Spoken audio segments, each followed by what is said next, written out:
আসসালামু আলাইকুম। আবৃত্তি করছি কবি নবীন কৃষ্ণ ভট্টাচার্যের লেখা কাজের লোক কবিতা। মৌমাছি মৌমাছি কোথা যাও নাচি নাচি, দাঁড়াও না একবার ভাই।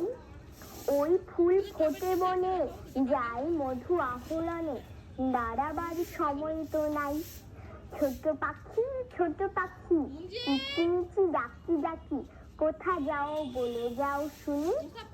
এখন না কব কথা, আমি আছি তৃণলতা, আপনার বাসা আগে বুনি। পিপিলিকা দল বল সারি একা, কোথা যাও যাও ভাই বলি। শীতের সঞ্চয় চাই, খাদ্য খুঁজিতেছি তাই, ছয় পাই পিল পিল চলি। কবিতা আবৃত্তি তো হয়ে গেল, এখন চলে যাওয়া যাক কবি কবিতাটির মাধ্যমে কি বুঝিয়েছেন। প্রথমে চলে যাওয়া যাক কাজের লোক অর্থ। কাজের লোক অর্থ হলো সেই ব্যক্তি যে কাজের সময় কাজ করে। তো এই কবিতাটির মধ্যে ছিল কাজের লোক, মৌমাছি, ছোট পাখি এবং পিপিলিকা। এরা সবাই বড় কাজের লোক। আমাদের উচিত তাদের মতো কাজের সময় কাজ করা। আজকে এইটুকুই, ধন্যবাদ। মৌমাছি কোথা যাও নাচি নাচি, দাঁড়াও না একবার ভাই। ওই ফুল ফোটে বনে, যাই মধু আহরণে, দাঁড়াবার সময় তো নাই।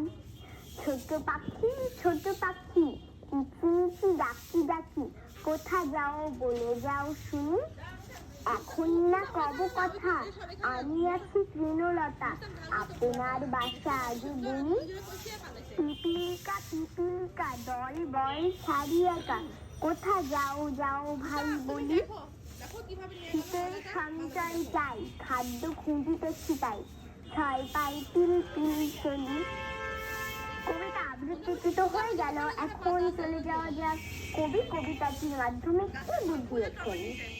প্রথমে চলে যাওয়া যাক কাজের লোক অর্থ। কাজের লোক অর্থ হলো সেই ব্যক্তি যে কাজের সময় কাজ করে। তো এই কবিতাটির মধ্যে ছিল কাজের লোক,